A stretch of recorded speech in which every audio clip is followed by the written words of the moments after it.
So the format's going to be that I'm just going to try and loosely chair questions. Maybe I answer some questions myself, but I'm going to get the panel to reintroduce themselves because there's a new member. Rudolph, do you want to come and join the panel as well, please? So while we're waiting for that to happen, it would be useful then if, starting with Nick, if you want to introduce yourself, but please can we move the mic around because they're recording at the back and it's important you speak into the mic. Okay? Hello, I'm Nick Barratt and I'm the Acting Director for Senate House Library. It's my great pleasure and privilege to be looking after the fantastic collections and also to be thinking around how we can better support research and scholarship through an alternative view about space. So I'm here to answer any library-focused questions you might have. Hello, so I'm Rebecca Harkin and I'm the Publisher for Psychology and Education at Wiley. And I'm responsible for publishing the 11 journals produced by the British Psychological Society. Hi, I'm David Ellis. I spoke earlier about getting a job, so I might be able to answer questions about getting a job. Yeah. Hi, I'm Paula Demain. I work for Orchid. I'm the community team lead at Orchid, supporting member organisations and individuals within EMEA. Hello, I'm David Clark Carter. Up till recently, I was a joint director of a professional doctorate in health psychology, and my specialism is research methods. My name is Andy Tattersall. I'm an information specialist at the University of Sheffield, and I was also named in JISC's top 10 social media superstars of 2017 as well. So I'm a superstar, apparently. That's excellent. I'm pleased to know that we have a superstar in the room. That's great. We've just got Rudolph. Hello, my name is Rudolph Ammann. I'm the designer at large at the UCL Centre for Digital Humanities. I completed my PhD thesis a couple of years ago using the Zotero citation manager quite extensively. And if anybody wants to talk about citation styles and citation management, hello. Okay, great stuff. Thanks for those introductions, everyone. So as we've indicated, Slido has been doing its thing in the background and people have been active on it, which is great. So I'm going to, before I throw it open to the audience for any initial questions, I'm going to go with our top question, all right? It's slightly tricky, I shall see in a minute. So the top question is from R. Is R in the room? Or has R disappeared? Okay, I suspect R has disappeared. And this question is, and this is a broader one I think anybody can possibly answer, but I suspect this was prompted a bit from Rebecca's presentation and maybe a little bit from Christian's. Where do we draw the line between writing with impact and joining the clickbait article bandwagon? It's an interesting question there about that balance between trying to get lots of action on the web and trying to be doing good science and having good impact. Anybody want to kick off with that? Rebecca? Yeah, I was struck by this question when I was preparing my own presentation. And actually, I thought that Patrick Lehman gave a really good answer to this question when he was talking about how to get published. When he talked about the fact that, you know, a good paper is essentially good research, and that good research in many ways speaks for itself. So, I mean, one of the things that I thought about adding to my paper when, or my presentation when I was writing it, and something that you hear said quite a lot, is that it's very important to cite your own work when you're writing an academic paper. And I actually didn't mention this because I think it's important to do what you can in presenting your work and maximizing the impact. But I do believe, as Patrick Lehman was saying, that fundamentally good research gets attention, and you know, you can do things to help it in terms of being active on social media and a whole range of other activities, some of which I was talking about in my presentation. But this might be sidestepping the question slightly, but for me that's the kind of the most important thing. Anyone else? Yeah, I think everyone may have a view on this. Yeah. I think it's worth mentioning that the same things that are attractive to a journal editor. You know, it's exciting, novel, well done. That's the same things that a journalist finds attractive as well when it comes to covering a story. So those things aren't totally exclusive. There's a lot of overlap. You know, science that is novel and exciting and well communicated will be picked up by the press as well. So the two tend to go hand in hand. I think clickbait's just a kind of negative view of that, but it does happen. David? There are a couple of things. One is to do with the sort of ethics that we've generally been taught, which is stick within your level of competence. But actually, if you sit down and perhaps your institution's publicity department have got in touch with the psychology department and said, can somebody talk on this? Spend a bit of time thinking about it. And sometimes you can answer the question from first principles, what you've learned as an undergraduate. And you'd be surprised how interested the media can be in that. As long as you explain yourself clearly, you actually know things about people's behaviour. But as I say, stick within your level of competence. Don't start answering questions about serial murderers if you're an expert on something totally different. Excellent. And have you anything to add to that? Yes, yeah, as an ex-journalist, I think it's true, and it's important that if you do work with the media, that you maintain that equal relationship. Don't let them overpower you. Journalists will take you down avenues and paths you don't want to go, and I've even experienced that. I wrote something for The Conversation about 3 years ago on the Internet of Things, and it was from an information perspective, it was from an information overload perspective. And I wrote a line that said, it's possible that the Internet of Things may end up ruling our lives. And they changed possible to true. That's quite a big swing. And I'm not a futurologist, so I did make them change it back. So, you know, it's important that whenever you do anything like that, you are absolutely happy with what you deliver and put out there, because it will come and bite you in the backside if not. Absolutely. Anybody else in the panel want to respond? Nick wants to come in there? Firstly, I endorse that. I've worked in the media as well. Be very careful what you say, or more importantly, who is editing it. And I think this comes back to the language of communication and the vehicles that you use. When you're writing or researching and you're looking for the more formal publication route to get the impact agenda aligned, that's fine for your institution. But don't forget, the library, I would make an impassioned plea for the library, obviously, is the place and the space where much of this information is disseminated to different audiences, not just your peers, but also other researchers who perhaps stumble across it and might use and reuse it. So there are all sorts of different vehicles, but the library is increasingly the space where people are going to encounter your material for the first time. And we're far more proactive around engagement than I think we ever have been, because we see ourselves as, in many ways, one of those bridges between the academy and the technical discipline and wider society. So if we're talking about impact, what is going to make that relevant or key to a number of audiences? And we can help with that translation and promotional service as well. Excellent, thanks for that. One thing I would add actually to that is, as chair of BPS Research Board and also a professor of psychology at the University of Leeds, it's incredible, and you're all trainee and early career, or maybe further than that, researchers and psychologists. It's incumbent on all of us to really communicate with our research. So, you know, one of the major objectives of the BPS is about communicating our science in a way which has impact. So, you know, you have to make sure you avoid the pitfalls, which were indicated earlier, where you stick to your competence and don't go beyond that. But it is important to get your message out. So clickbaiting is a good thing in the sense of if it's reflecting the reach of your research and the impact of that. So, okay, so we move on. Just in fact, let's throw it open to the floor. There's quite a number of questions on Slido. But has anybody got any burning issues that you want to ask a question? We've got a mic roving. Yeah, here.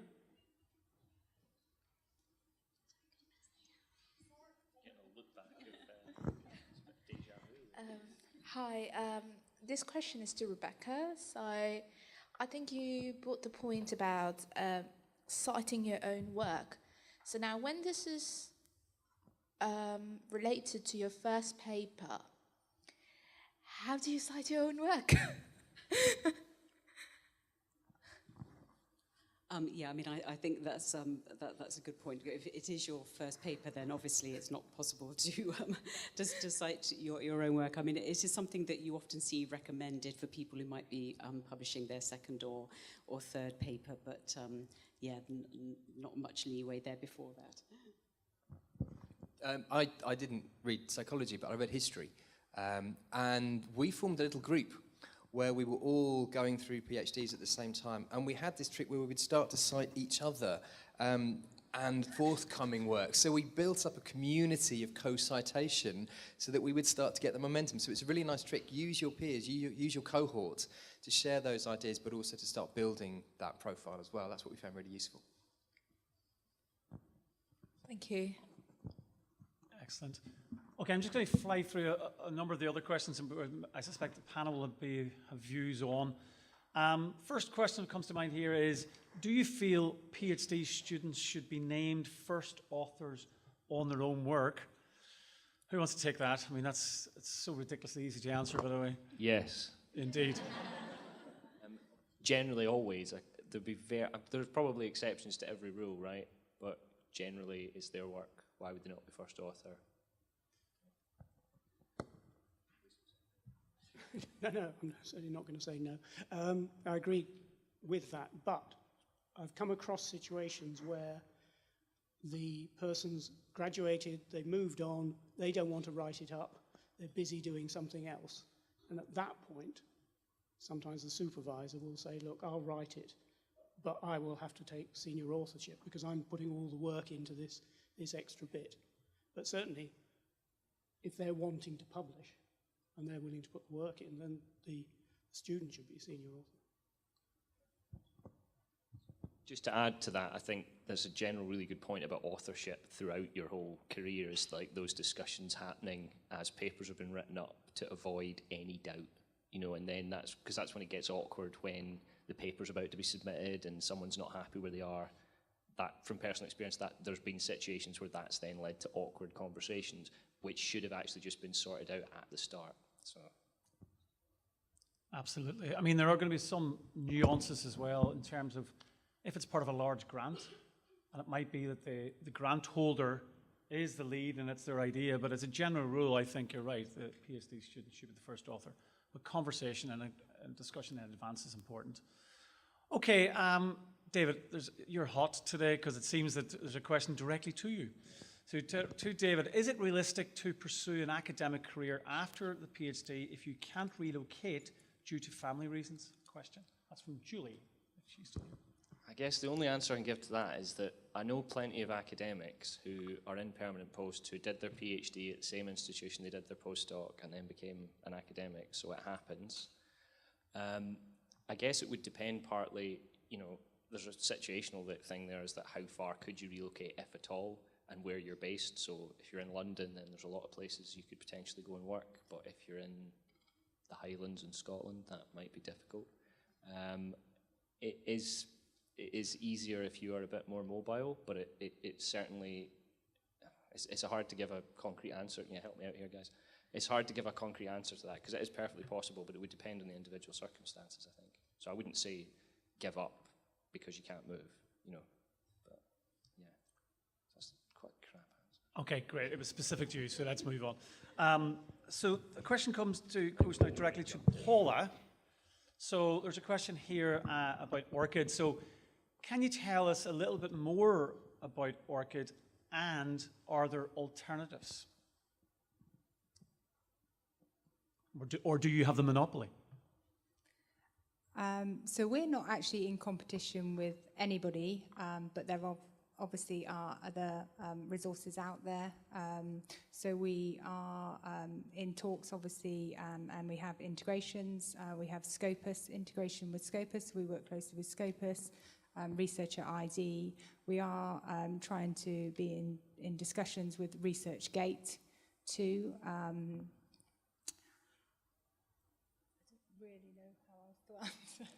No, that's exactly the sort of thing we're looking for. But the key point is that Orchid really is leading the way. Is that not the case yet? And we all should have an ID. You should all have an ID, yes, and you can link your other IDs to the Orchid record too, so you can be recognised. Your Scopus ID can be linked, Researcher ID, Loop profiles, any of those can be linked to the Orchid record via those organisations. Okay, great. Thanks for that, Paula. So a couple of other questions which will speak to various different members of the panel. One is, what's the link between Altmetrics and the ref? And then there's another related one which we'll pick up with Rebecca shortly, which is to explain more about what open access is and how do you keep your article protected. But let's first of all maybe start with Andy on the link between Altmetrics and the ref. Is there one, or is this something we should be worried about? Not at this stage. I mean, Altmetrics has been considered with the ref, and the ref is only now, 3 years away. But I think that what we Andy, will... would you mind just explaining what the ref is, first of So all? Sorry. it's the Research Excellence Framework, if I remember it right. It was the RAE before, and it is a way in which institutions and academics are judged by the quality of the research. And this year, I believe, every academic is being submitted 2 articles. Is that correct? And they go to like a quality panel made up of academics. And this helps decide how much money everybody gets, institutions. It creates an incredible amount of stress and anxiety for academics and for researchers. In my department, we have a push to publish in 3- and 4-star journals, so it creates a lot of anxiety, especially for early career researchers, because it's very hard quite often to get published into the top grade journals when you're starting out. So is that kind of... Yeah. But with regards to Altmetrics, it's been considered. There's an excellent piece of work by James Wilsden from Sussex with colleagues. He's now at Sheffield, called The Metric Tide, which looked at all these various metrics that were coming along, and there are lots and lots out there. In terms of this ref, Altmetrics don't really apply because they're not a signal of quality. So I could publish a paper and get tweeted 1,000 times. Doesn't mean it's a good paper. Andrew Wakefield's MMR jab paper in The Lancet would have had tremendous amount of social media coverage and media coverage, which it did, but it was a horrendous piece of research. So, but what I think will happen in the next stage is that open data is going to become more important on its own, because it's something that we took away out of the way. And data now we can measure, we can look at. It is a separate entity. It allows people to carry out further research. You know, you will all potentially create data as part of PhDs and further study, and that can be useful to other people, not just the actual words that you write. So I think that will become more important, and that Altmetrics will some way start to, I think, play more of a part in this. But at this stage, you know, there's been no rush, because at the moment, like I say, it's not an indicator of quality. You can get cited in a Wikipedia piece, but who's to say you weren't the one who cited it in the Wikipedia page? So I think some way to go still. Okay. It's very early days, really. Okay, great. Just one quick follow-up, again from the magic person called R, who's no longer here. Is it the software? Is it the statistical software that's... In a way, yeah. Clever, that's very good. Do Altmetrics count tweets when they're from a protected account? Oh, I don't know that. Does anybody know the answer to that? I would guess not as well. Does anybody care about the answer to that? Maybe not. I do, actually. I don't think it probably does. I think if there's some way of it being registered, the fact if it's got the DOI or whatever, the connector, hopefully it is picked up. But like the way that we can't see where everyone is tweeting from, but we know the tweeting, perhaps that element is there. We know that it's been tweeted, we just don't know who. Right, okay. Okay, great. So I'm just going to move on now to a broader conversation, which, again, a number of the Slido questions speak to the publication game, as it were. And I think it might be helpful from certainly Nick and Rebecca in particular, speak to us about what is gold open access, what is green open access, and what are the implications for early career people about where somebody talked about having pre-publication repositories, etc. So I think that's a really important area for early career researchers, and certainly it's one that needs clarification. So maybe Rebecca, and then maybe Nick might have some things to say on this as well. Okay, so in terms of open access, there are two main types of open access, and they're referred to as gold and green. Just to put these in the context that most articles, I think within psychology, it would be sort of 88% of articles are published in journals where content has to be, content that's in the journal has to be purchased to access it. So normally what happens is a university library or a library would purchase the journal, and then then it could be accessed through that university library. Now, gold open access means that the fee that that it would, or the amount of money that it would cost a publisher to produce that article, to publish that article, is paid for by somebody else. So that can be a funder, that sometimes if you get a research grant funding, that part of that will include paying the publisher to publish that article so that nobody else has to pay for it. It's then completely free to everybody. Or sometimes universities do that. I think I mentioned in my presentation that the BPS does that for BPS members if they're the corresponding author of the article. So that means that the article is free and available for anybody, the full access download. Green open access is the other model, and that means that the article is published in a journal along the model that I've just described, in terms of universities then purchasing the journals and it being available to readers. But after an embargo period, it's possible for the author to then post that article on their university site, on their own website. Now, the embargoes vary from subject to subject. At Wiley, we have, for psychology, a 12-month embargo. So 12 months after an article has been published, you as the author could then post a version of that article on a website. So when I say a version of it, this varies a little bit between publishing houses and in practice, but normally what you're allowed to post is your original version of the article. So that's before, say, a publisher has copy edited or typeset it. So your original version of the article can then be made, that's been accepted for publication, can then be made widely available. So those are the two main types of open access and the context in which they operate. Sorry, what was the second part? No, that's great. If maybe Nick might want to comment on the repositories and other ways in which you share your data and studies. This is of great interest to libraries.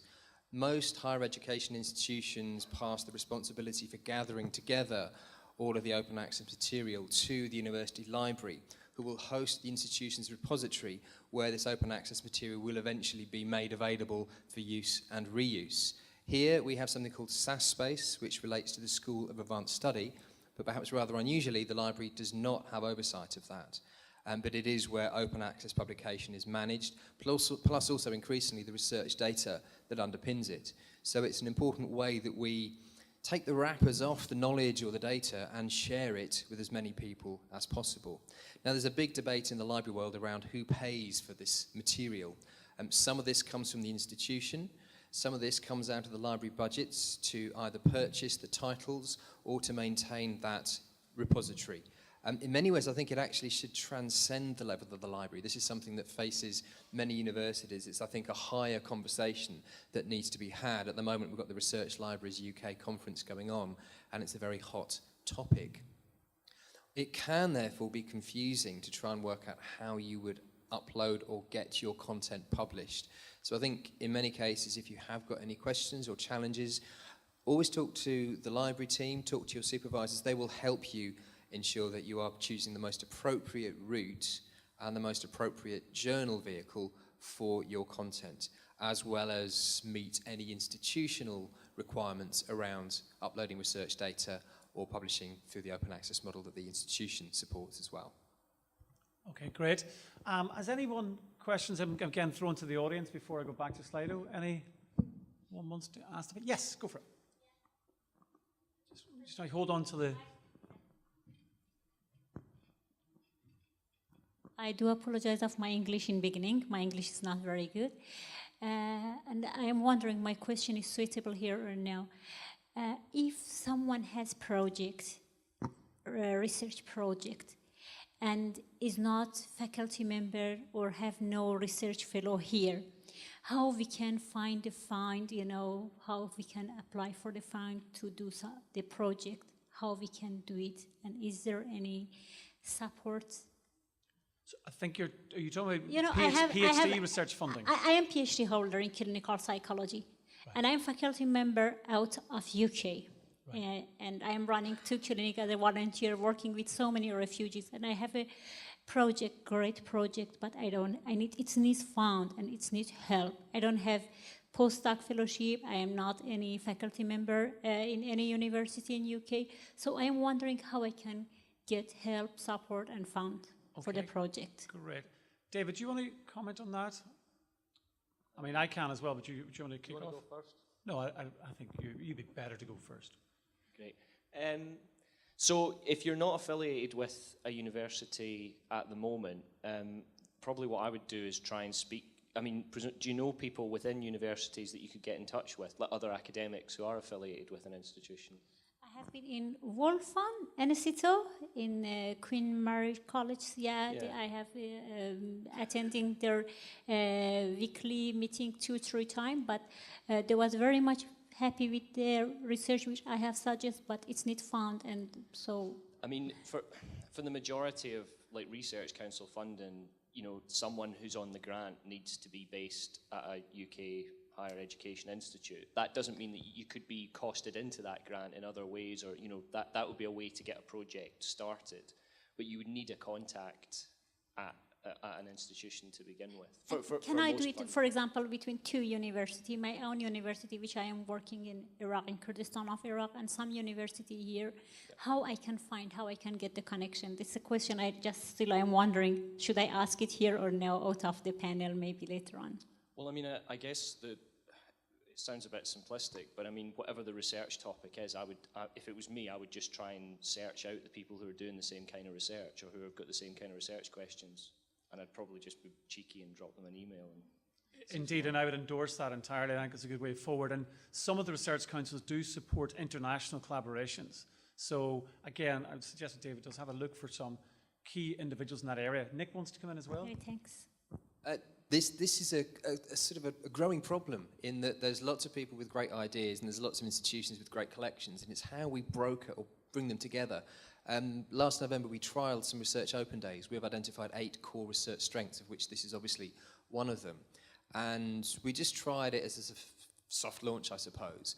And we said, well, why don't people come in, look at our collections, and just start talking and see whether or not out of those interactions and conversations, there might be some nascent research projects that could then get off the ground.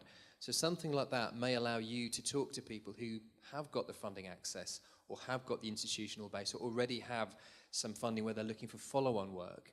So we're trying to cultivate that, but mainly around the collections that would support the research. So it might not be relevant in your case, but there is a growing interest in that sort of interdisciplinary or pump priming research based around, again, coming back to libraries, but that sort of space where we can all interact and share ideas. So we will continue to develop that. I think our next one is planned for November, but other institutions may also be thinking along similar lines. So certainly, I completely endorse what you're saying. The people are going to be key, particularly on the ground, but also see whether the institutions would be welcome to that sort of approach. It gets different perspectives, and that's where you can start to build cross-university approaches. So that collaboration would be really good. Thank you very much. Thanks for that, Nick.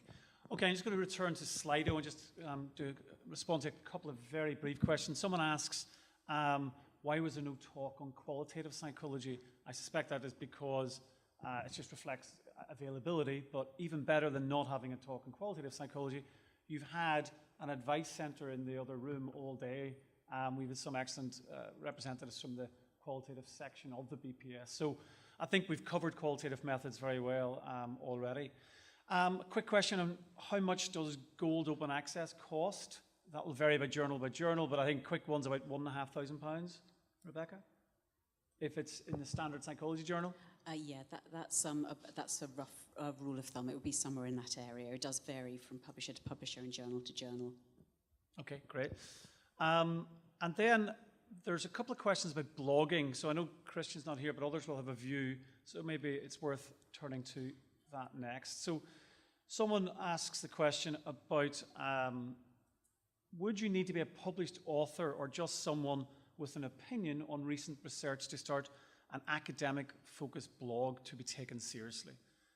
So, where would you be taken seriously? So, anybody want to, Andy, do you want to pick it up, or?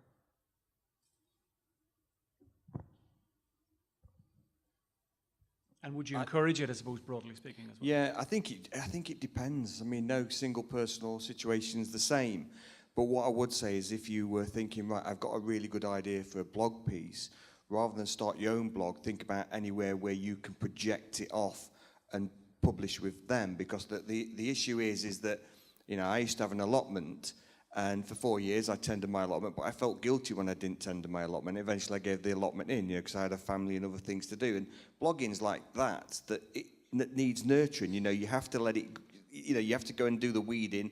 You've got to do the kind of sowing the seeds, which is, you can't just write something on a blog and go, great, everyone's going to read this now, because it doesn't work that way now. You have to disseminate and you have to share it out there. So it can be very disheartening when you go and write your first blog piece and nobody leaves any comments. Chances are they won't, but it'd be very, very disheartening. Whereas if you can go somewhere where it's established and there will be plenty of blogs in your area to publish, then that's the way to go. And then eventually, as you get more comfortable with writing this way, which you will do, then that's perhaps when you do start your own blog. Because I think sometimes starting your own blog, if you're a bit wavering about it, it can be an issue. And again, as it's been said earlier, you've got to be careful of that thing of, well, I've got an opinion. Because Katie Hopkins has got an opinion, but it's not evidenced. And she can talk about everything and anything, and you have to worry. And there's a thing called the Kardashian Index. It's a thing, and it's this idea where you basically become well-known for kind of being well-known, but no one knows what you're doing. This happens in science. So there are people who look at academics and go, they seem to be writing in The Guardian and a lot of stuff, but they don't seem to be doing anything in my institution. So you have to be kind of careful of that as well, because, you know, once, you know, I do a lot of kind of talks and I do, you know, blogging and things like that, but it's because it's the way that I want to disseminate my ideas, because I'm in a fast-paced world in what I do. But it's very nice when you get the kind of the feedback and stuff and things, you know, it massages your ego, but it's not the reason why I'm doing it. It's just a nice little offshoot. But if it starts to become a bit, oh, everyone wants to hear what I have to say, like I'm talking now, I've got your attention, it could be addictive. And you have to be careful of that, because, again, you know, you will get shot down. People will come at you with evidence and facts, and it doesn't take long for you to get a bad name. So I'd be wary, and I would use kind of connections to help you if you do start going down that route, rather than trying to go yourself sometimes. Thanks. I think maybe, David, it'd be interesting to hear your views, maybe not about the Kardashian Index, but on other issues. Do you think it's a good thing for early career researchers and PhD students to blog, particularly in, you know, in health psychology or any other area? I do, but I agree with you. You need some, just putting it out there isn't going to necessarily get it read. What you can do is make sure you've used certain indices or keywords that you highlight, so that when somebody does a search, they might pick that up. So if you're blogging about something that's topical, somebody will do a search, say a journalist, and they'll pick up your blog. But also, if you can get somebody else or yourself to tweet the fact, or the publicity department of your university can also tweet about the fact that you've put out a blog on a particular topic. Absolutely. Any other? Oh, sorry. I was just going to add, because blogging is quite different from academic writing. Academic writing, you write a 6,000 word piece and you have your abstract, but invariably people have to go through the 6,000 words to get to the real kind of nitty gritty. And when you blog, without getting into clickbait, and this is the area we've got to be careful, is you do need to start strong and you do need to grab people's attention, because of people's attention spans are slipping. So if you write a blog post that's like 3,000 words, they're probably not going to read it. You know, you need to be looking at 600, 800 words and start strong and grab attention, because if you don't in those first few lines, they're clicking somewhere else, they're back on Facebook. So, but it's getting that balance between the real horrible clickbait and grabbing people, because that's what you want to do. You want people to know what you've got to say. Anyone else want to comment on the panel on that issue? Nick, do you want to say a few words? again, without repeating, think of the audience. Each vehicle, each style of writing will hit a different audience. And in many ways, it comes back to your point about the dangers of blogging without thinking around why you're doing it. It's a bit like your brand. How are you setting your values out? Your academic research, your journal articles, your monograph, that will be your core. That is your core message, evidenced and valued. But then this will be the promotional piece. And then you might think of social media pointing people towards that as your campaigns. So it's just thinking about layers and audiences. Who do you want to reach and why? And that will allow you to then really focus your blogs. But it needs, as you said, to be underpinned. We have been trying to create a series of blog guidelines for our research librarians, so they can communicate to different audiences in a particular way. They need to be drawn from our collection, so that in many ways is the equivalent of that solid piece of evidence-based research that you want to promote. But because we have multi-audiences, we use them in different ways to attract attention to particular parts of our collections or the research that it underpins. And it is a really difficult skill. If it's any use, I'm happy to share the blog guidelines that we've written, but it is part of your armoury of telling people about what you're doing and also why it's important. Okay, great. Thanks for that, Nick. Again, just coming back to Slido, just with a few quick answers to some of the questions. Does communicating research findings to participants, their parents, schools, etc., before an article has been accepted for publication undermine originality? Mostly, I think the answer to that question is no. But certainly, if you're trying to publish in high-impact journals such as The Lancet, for example, you have to be very, very careful about what you put out there in advance. So, for example, conference presentations as well as who you may discuss it with, because they're very keen on being the first people to know about your findings. And then there's another question here is what support is available for those wanting to publish for the first time? And linked to that, I'm going to throw in, a number of people said is, how do you get access to Senate House Library? Another person has asked, how do you get access to PsycInfo, Web of Science, etc.? So who wants to pick up the first bit of that, which is there support for people publishing for the first time? David, maybe? Do you want to say anything about that? Yeah, I mean, certainly, if you're writing stuff up from your PhD, then your supervisor will presumably be helping you throughout that process. I mean, without echoing what was mentioned in a lot of the earlier presentations, I think the most important part is getting other people to read what you're doing, and that can be your colleagues or it can be people who review papers. And people's time is tight, seems to be a recurring theme today, actually, I mentioned that. But, you don't have to give them the whole paper, you can just give them the abstract to read or give them bits of it to read and get honest feedback. The other reality is it's just the more you write, the better you get. And I think just mentioning, coming back to the blogging for a second, that is another form of writing, but it is writing. And I think if I look back, I wish I had done more writing than I probably did do during my PhD, because, that's the only way to get better, I think. So, sorry, I'm getting off topic there. That's fine. But yeah, I think that there should be lots of support within your university. But first of all, your supervisor and co-authors and just your colleagues. And it works both ways. You can read their stuff and give what's the polite way, honest criticism or polite criticism. Excellent.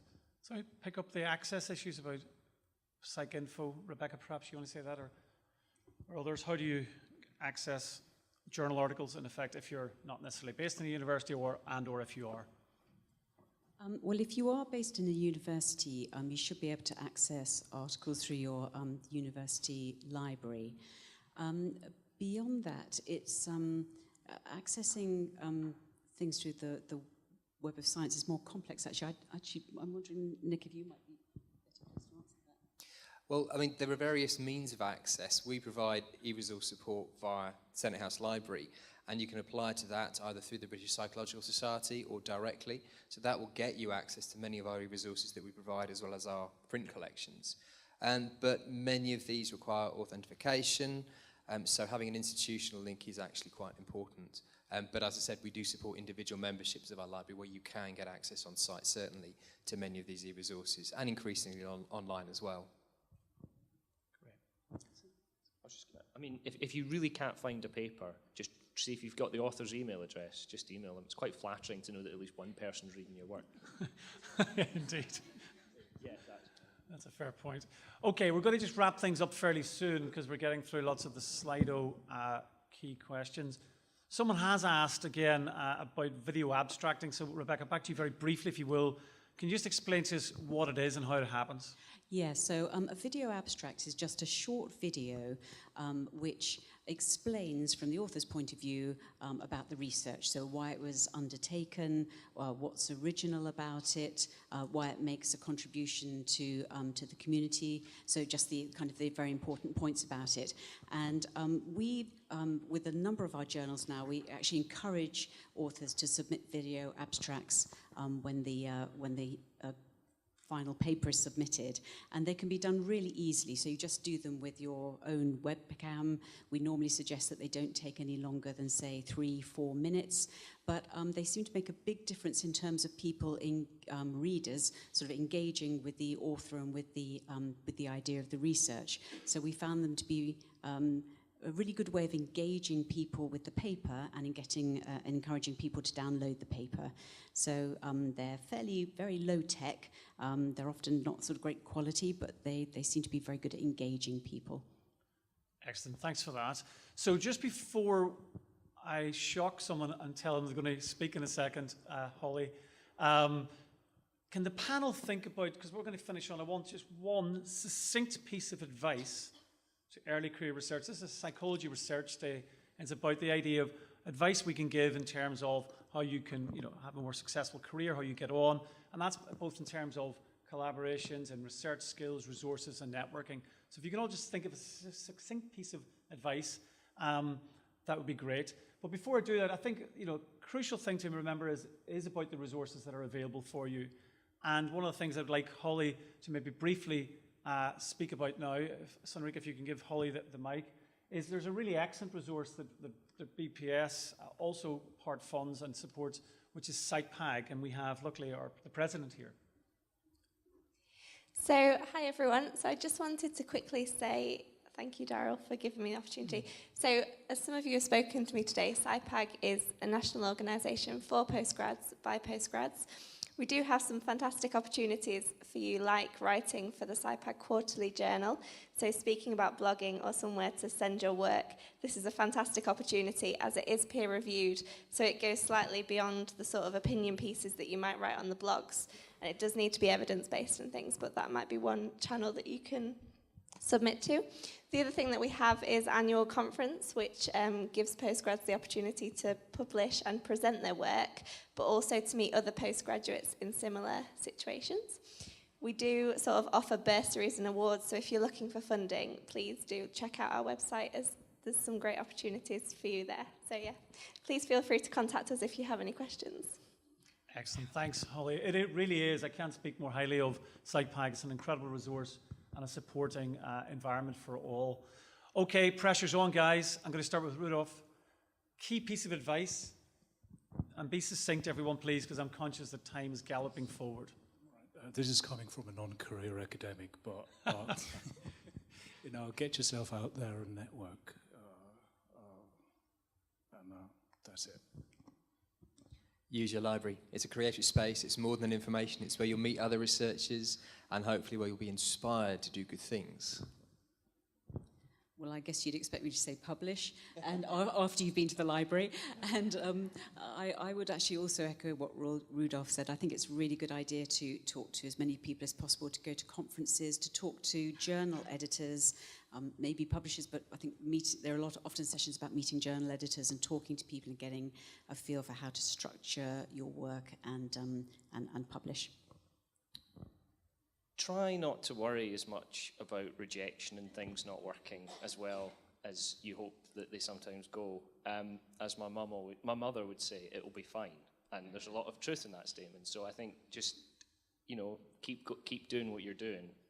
Everyone has experienced this horrid rejection or things not going to plan, but that's just part of the process.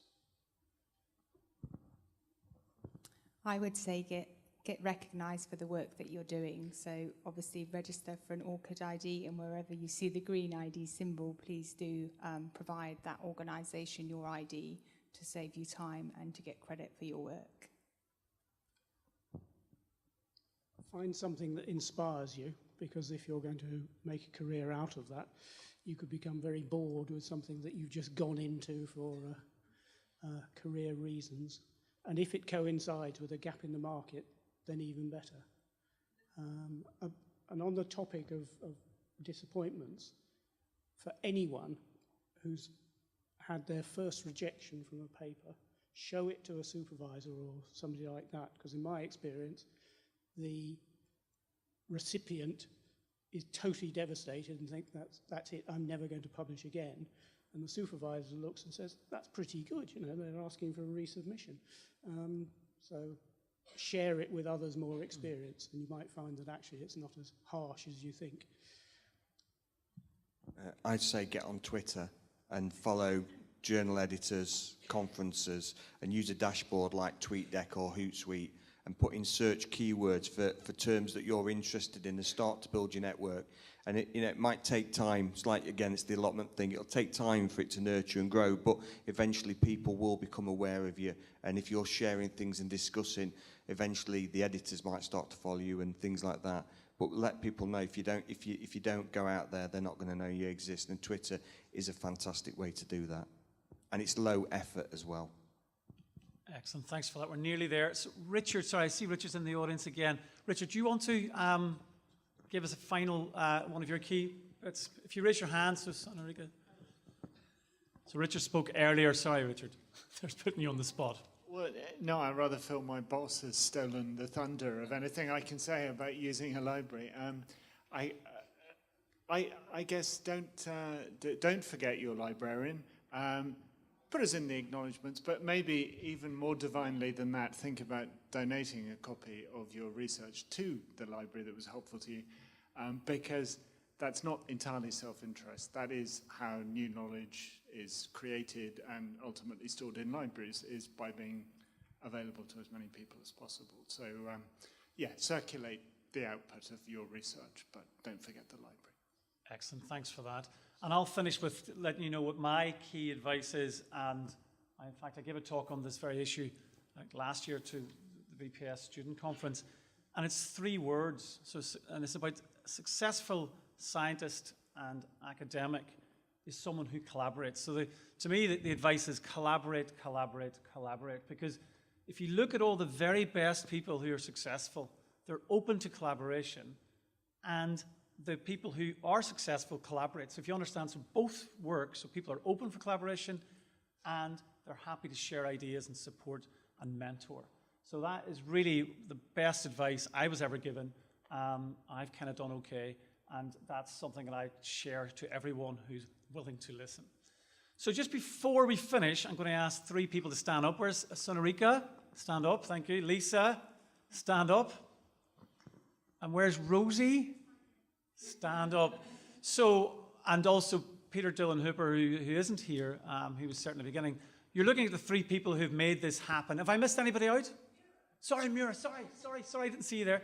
So 4 people who made this happen. And I would like us to put our hands together and congratulate them for such an excellent event.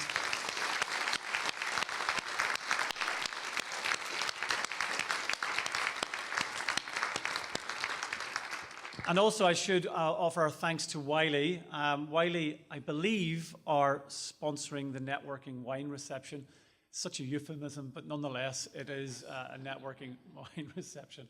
And thank you all. We've had excellent attendance at all the talks. It's been a long day, but I hope you will agree that it has been worthwhile. And I understand that all this will be available on the BPS YouTube channel. Slido as well, so all the questions that have been asked will be also there as a legacy for the event, and that will be linked from the YouTube and the BPS pages. So it leaves me to say that I understand that the wine reception is happening in next door. Please stay and join us for at least a glass of wine or orange juice, whatever you prefer. But thank you very much for what's been a very stimulating and excellent day.